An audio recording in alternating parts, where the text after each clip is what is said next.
Nagaon college of এডুকেশ্যনৰ শিক্ষাৰ স্নাতকোত্তৰ পাঠ্যক্ৰমৰ নৱাগত আদৰণি সভা শুকুৰবাৰে দিনজোৰা কাৰ্যসূচীৰে অনুষ্ঠিত কৰা হয় সভাখন। বন্তি প্ৰজ্বলনেৰে আৰম্ভ হোৱা অনুষ্ঠানটিত কলেজৰ ছাত্ৰ ছাত্ৰীসকলে সমবেত সংগীত পৰিৱেশন আৰু কবিতা আবৃত্তি কৰে।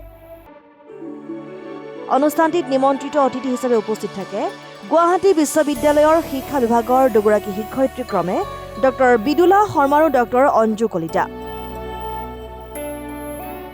আজি কলেজ অৱ এডুকেশ্যন নগাঁৱৰ এম.এড পাঠ্যক্ৰমৰ নৱাগত আদৰণি সভা আমি অনুষ্ঠিত কৰিছোঁ আৰু এই অনুষ্ঠানটো প্ৰতি বছৰৰ দৰে এইবাৰো আমি পৰম্পৰাগতভাৱে আয়োজন কৰিছোঁ। সকলোৱে হয়তো অৱগত যে এই বছৰৰ পৰা গুৱাহাটী বিশ্ববিদ্যালয়ে এম.এডৰ যিটো পাঠ্যক্ৰম সেই পাঠ্যক্ৰম আগতে আমাৰ বছৰেকীয়া আছিল, এইটো বৰ্তমান এই বছৰৰ পৰা সান্মানিকত পৰিৱৰ্তন কৰিছে।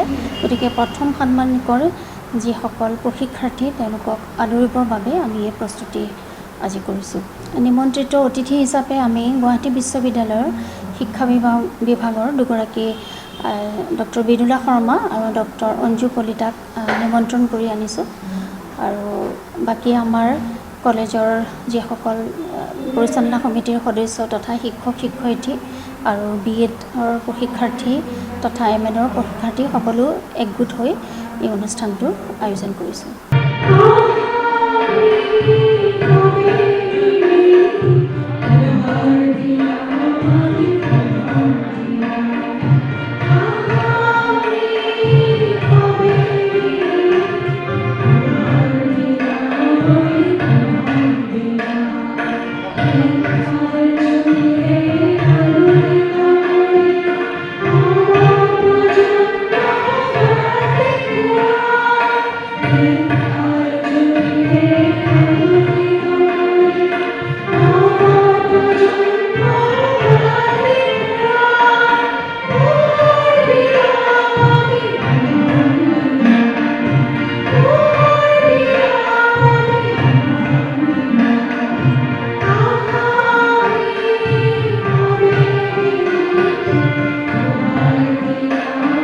নগাঁৱৰ পৰা বিভূতিবাৰ ৰিপৰ্ট, ডেমক্ৰেটিক আছাম।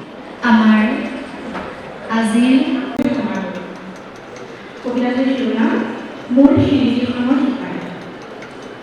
মোৰ খিৰিকীখনৰ সিপাৰে সদায় পুৱা দেখিবা আৰু মই চাই ৰওঁ চকুত চাপ মাৰি নাথাকে।